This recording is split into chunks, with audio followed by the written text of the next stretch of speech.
Kuyintokozo kakhulu ukukhuluma nawe. Kama kuPastor Italian Freak siyayithoba sasehlisa kodwa-ke siyacela ukuthi inamba isetshenziswa umuntu oyimember ye-channel. If awuyona imember ye-channel ungayisebenzisa inamba. Sebenzisa ngo-9 ekuseni kuya 5 ntambama kuphela. Ungawusebenzisa uWhatsApp nangebhali nangephutha. Ungawasebenzisa ama-SMS. Nangifulele ngo-WhatsApp. Siphupha la uphupha uduka.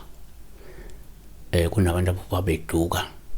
So here are few things ezingenza ukuthi uphuphe uduka. Number 1, ngokujwayelekile uma uphupha uduka kuwuphawu luphi. Uma ngokuthi uyalahleka, lusho ukuthi kungenzeka uvaliwe noma waphanyanisela ukuze kuzoba nzima ukuthi uphumelele noma ukwazi ukufeza inhlelo nefiso zakho. Isililo 3:7 ubiyeleke ukuze ungibiyele ukuze kingaphumi wenza amaketanga ami ukuba asinde. Isililo 3:9 ubiyele izindlela zami ngamatshe abaziweyo wagwegwisa imikhondo yami. 2, kwesinye isikhathi uma uphupha uduka kuwuphawu luphi uma ngokuthi uyalahleka, lungabe lukhombe la ukukhungathwa umzuzu omubi wokuxakeka, ukudideka noma ke ukuphithana nje kwekhanda ngenxa yokungabi nesisombululo seyinkinga zakho. Mateyu 7:7 celani khona ke niyakuphiwa, funani khona ke niyakufumana, maybe ufuna uqinisa khona umkhulekweni.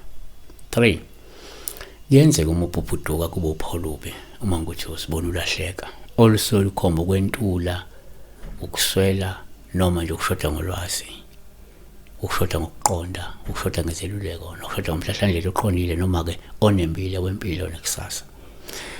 Izaga 10:17 onaka ukulaywa usendleleni yokuphila kepha owenqaba ukusolwa uyaduka. EkaJakobe 5:19 bazalwane bami uma omunye kini eduka eqinisweni omunye ambuyise. 4, ngokwenkolo uma uphupha uduka kuwuphawu lubi uma ukuthi uzibone lahleka ngoba lokho kungakho umuntu kungenzeka wena uyindodana yolahleko noma uyindodakazi yolahleko. Awuphili ngelizwi likaNkulunkulu, awuhambi ngezimiso zikaNkulunkulu. Amahubo 119:67 ngingakahlupheki ngaduka kepha manje sengiyaligcina izwi lakho. KaJeremiya 50:6 abantu bami babe izimvu ezilahlekileyo, abelusi babo babadukisile, babazulazulise ezintabeni, basuke ezintabeni baye emagqumeni bakhohlwe indawo yabo yokuphumula. 5, ngokwesintu-ke uma uphupha uduka kuwuphawu luphi uma ngokuthi usibona ulahleka, lungakhomba ukuthi empeleni kungenzeka kunesidalwa esingalandiwe esisadukuza sizulazule esigangeni esingabuyiswanga ekhaya. Shuthi lingavela ngoba lokhu khomba ukuthi kunomuntu owandlula emhlabeni wangabuyiswa ekhaya. Okungenzeka umuntu owashona nje wangabuyiswa ekhaya noma umuntu owashonela nje emigwaqweni egangeni kodwa azange bese uyalandwa ubuyiswa ekhaya.